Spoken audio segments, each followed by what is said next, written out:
All right, so today we're gonna be testing out a lens I wanted to test out for a very long time. The Zeiss Otis 1.4 55mm. This is the ZE mount. It does come in a ZF mount, which gives you aperture control, but I got the EF because it would work better on my Komodo setup, and that's what we're gonna be testing today, because apparently this lens, what they call is the Mini Master Prime. So this is one of the best lenses Zeiss has ever made for still photography, but it's a manual focus lens and does work for video as well. And I've just wanted to try it out for many years, and that's what we're gonna test today. I hope the sun doesn't go down. But the main issue that we're gonna have with testing this right now is that it doesn't have a follow focus gear on it. So I think I'm gonna grab one from my LiDAR kit and try to use it. It's a pretty hefty lens. Let's see, can I see myself here? So it's a pretty hefty lens. It's not super heavy compared to like some cinema lenses, but it is pretty big in weight. It is gonna have a body more designed for stills lenses. But if the optics are that good, do I really care? I do wanna test this on my red Komodo, and I wanna be able to operate and pull focus myself. So first thing we need to do is probably find some sort of focus gear to go on here. I'm gonna try to pull one probably just from my little LiDAR kit that I just talked about in my last video. If you want to see more about the LiDAR, definitely go check out the last video. I did real world testing with the LiDAR system and the DJI RS4 Pro. But we're gonna try this on the Komodo. It is a 55mm, kind of long for a Super 35, so I'll probably use my speed booster as well to check it out, which should change the optics a little bit. But let's see how good it looks. See how the contrast levels, see how the bokeh kind of renders, just kind of see how it overall performs.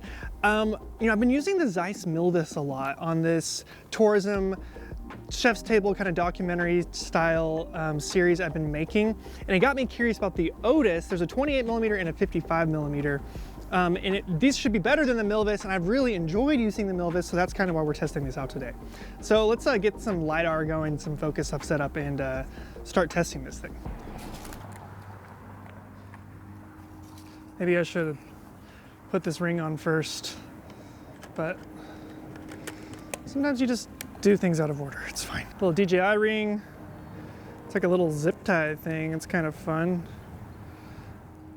Not what I would do traditionally. I would use a much bigger gear that could allow for more surface area, so you can put the follow focus wherever you need to. Especially on stills lenses, you want the ability to match this up without having to like move this. So if you have a wider focus gear, which Zeiss makes gears for this, which is really awesome. You can actually buy the cinema kit of this, which comes with a case and Zeiss specific gears that are really nice. So you don't have to like go out of your way to find some other company to put gears on it. You can just use Zeiss specific gears. They are a little pricey, but it is nice that they give you the option. You really want this to be like at infinity or close. What I'm being nervous about right now is that the sun is going down, and I didn't think about that. So that's why we're rushing. We're not gonna use the LiDAR anymore because the LiDAR is amazing. It is, but it does take time to set up. And with a new lens that you haven't calibrated and saved inside of your unit, you know, you need a second to do that sort of thing. So we are just gonna use manual focus and the DJI transmission system for wireless and the high bright, and we'll be fine. Let's turn all this on. Now, I haven't talked about this a lot on the channel, but I just want to mention this. This DJI hand unit that makes the LiDAR and the follow focus work, if you want to go that route, Focus Pro and stuff like that, I actually really like this handle. The battery lasts a really long time. It does give you all that functionality, and I use it as a side handle all the time now. And at first I thought that was kind of annoying. It was gonna box me in. I just have to use a handle that I really wouldn't want on my rig initially. But ever since I shot the feature film with this, I've totally got used to this now. And I always have two handles on the camera, one on this side, a metal handle, a rosette. And now I always have this on the side, this DJI hand unit. And I like it. Like, I recommend it. And if you need to pull focus on yourself, like right now, I can do this with just my finger. You can see here, I can roll the wheel with my finger if I need to take over focus control. So the DJI system really does give you like unlimited focus options, which is just nice. Of course, we're going with the Nisi Swift System ND filter. It is hands down the best variable ND filter you will ever use. I'm not being a shill. That is the truth. I've tested a lot of ND filters. I trust my life, my career on this ND filter here. Ignore my vlogging style, I haven't done this in quite some time. But since I got this new camera, which we are shooting with the new camera, shooting with a Panasonic S5 IIX, I finally decided to buy a camera for YouTube. So there'll be more content shot with this on the channel. So if you are questioning like what I'm making these videos with, now you know. I haven't fully put it through its tests yet, but you can see in the last video I was able to like vlog more because I'm using this. We have autofocus. Autofocus works. We got some native autofocus lenses because they were on sale with the camera, so I bought them on a whim. But of course, we're always going to use the trusty Komodo until I upgrade it here soon. Is it going to be a Monstro? Is it going to be a Dragon? What are we doing? What are we doing? Are we going to get a Raptor? I don't know. I think that vlogging has kind of died. Well, especially maybe in the filmmaking community online, everything's very set up, which I do plan to change my office setup soon and do some more setup stuff. But what I think is kind of liberating about getting a camera like this, the cinematographer finally gets an autofocus camera. I'm gonna experiment with it a little more. Of course, I've used some in the past, like a bunch, but it is making me want to make content more in this style. Let me know in the comments below if you like that. I think the YouTubeification of things has gotten kind of stale. Maybe that's a bad word, I don't know. I would like to shoot stuff in more of a raw way, so you're getting more of a raw take of what I'm doing. That's why in the last video, like the opening 3 minutes are just raw clips. I feel like those raw clips, thank you Thomas for pointing this out too, is enough for the review. It shows what the LiDAR and the gimbal are doing, and you don't have to hear me yap quite as much. Of course, if you like my opinion, that's cool, but I feel like the raw takeaways sometimes like that is just as valuable as a very orchestrated video. Let me know in the comments below. I'm gonna probably do it either way, like experiment with doing different types of videos, but. All right, switching over to the Komodo. Audio has switched over. We are going to be shooting in LQ instead of MQ. Not quite as good quality, but I just don't want to burn up a huge amount of editing space. Shooting this outside, sun's going down, but this should be a good start. This is kind of a fun new way of doing tests. We are on the speed booster, which I know people will complain about, but the Canon speed booster is really good. Like, it's optically almost flawless. If you do add a piece of glass in the front of anything, it's going to change the optics a little bit. But don't you want to see this on a full frame camera? This is actually the debate right now whether I should get a full frame cinema camera or not. I really don't need a full frame cinema camera, but I do want to upgrade the Komodo because some stuff has been happening that is, I feel like, limiting me recently. And that's kind of like why I'm looking at Monstros. Also, Monstros are really cheap, and I think there'll be a really fun series to talk about that.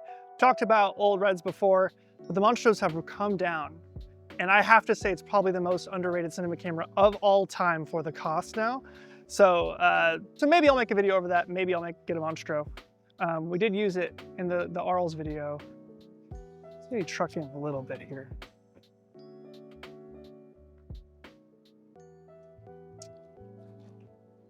But I also kind of want a Raptor. You know how it goes. 55 1.4 is pretty shallow. I mean, without a doubt, that looks nice. But we'll have to really throw it in the computer to see what we think about it. I've done some initial tests with it. I do like it. I think what we're trying to do here is trying to figure out, does it match Master Prime? So obviously I don't have a Master Prime to test with, but what we can do is sort of basically watch any Roger Deakins movie shot in the last 30 years. He's probably shot on Master Primes, and we can compare some shots to see how the bokeh renders and if we like it. I think so. And just kind of look at the contrast levels and see how good this lens really is. They've come down significantly in price. That's another reason I'm looking at them. They're just more accessible. They used to be like $5 or $6 grand. Now they're like on, $2,000 or something like that. Very little focus breathing, but some, and maybe to be expected from a stills lens versus using a cinema lens. But often I'm looking for those lenses that punch above their weight class when it comes to price, obviously. See, close focus. This focus knob is set up inverted. There is a right way, folks, and I will die on that hill.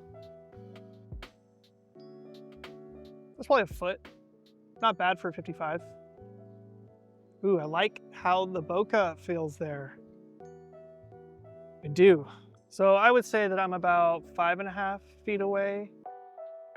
Kind of a general mid shot, not quite a cowboy at 1.4.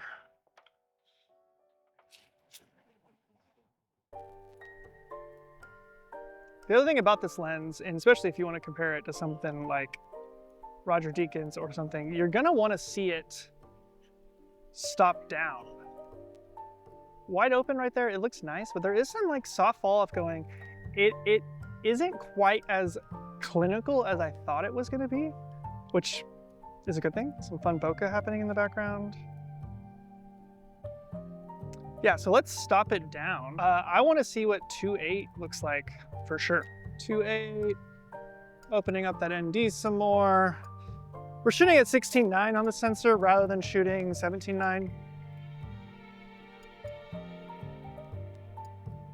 Just to give you like an actual gauge. I'm going to take off an ND. This will alter the image ever so slightly. So at 2.8, you can even see this little green piece of bokeh. It doesn't seem to have too much cutting on it from the aperture. And this is something you will run into with stills lenses. But there is a little. So 2.8 is probably the sweet spot as far as being able to stop down the lens while still having round bokeh. We could go a little more. I was told by some other people that use this lens that 5.6 is kind of the sweet spot on this lens, which is interesting. Maybe they were talking about the 28mm. I should try the 28mm. That was stupid of me not to order that as well.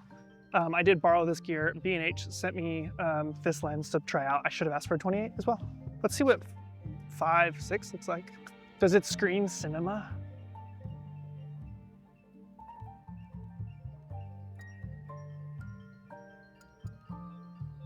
Maybe if I had some cinematic lighting, which I don't have right now. I feel like if I'm using a 55 on a speed booster or a full frame camera, I'm probably doing a close-up. Mids look pretty good, like on a 50 for like narrative style work, commercial work and whatnot. I maybe would want to be a little wider, but I do like the separation you get from a 50 on a full frame camera. So with the speed booster right now, the 55 is even a little bit longer, but I would like to get closer and see what kind of like a close-up shot actually looks like. Have to raise the tripod. I need a new tripod. I think I ruined my bottom screw mount on the last shoot, which sucks. But everyone on set's been telling me, all the ACs are like, it's time for a new tripod head. If any brands are listening, please send me a new tripod. I would greatly appreciate it. Here's some of that 5.6.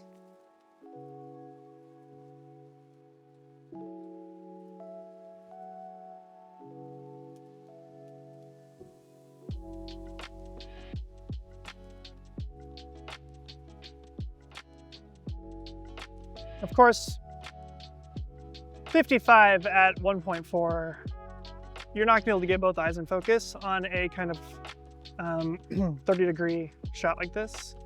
You know, if I was looking more forward, like this, you have a little bit more luck.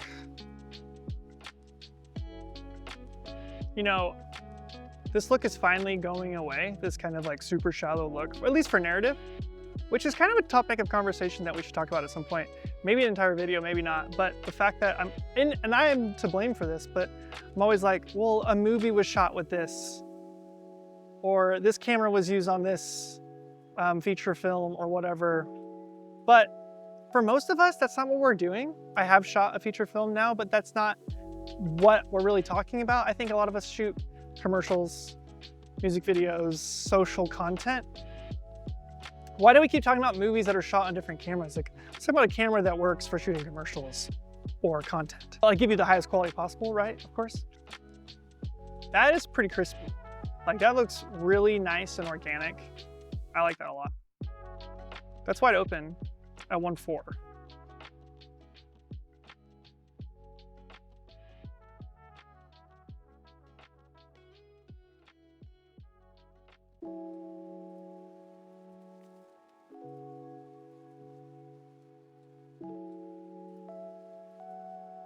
I want to see a 2.8.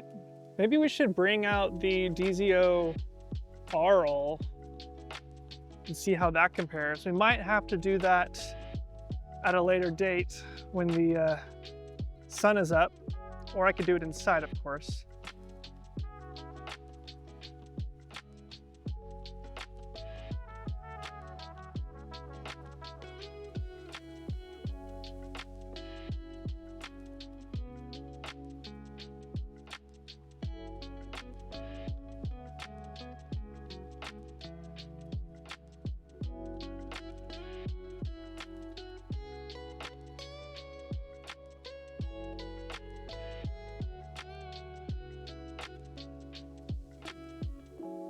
This is kind of a nice look. The 55 at 2.8. So you're giving more potential sharpness to the lens while stopping down, but doing it on the speed booster or on full frame will give you another stop to work with on the face and probably change the background a little bit. Got a little bokeh up here. Not a great bokeh test, but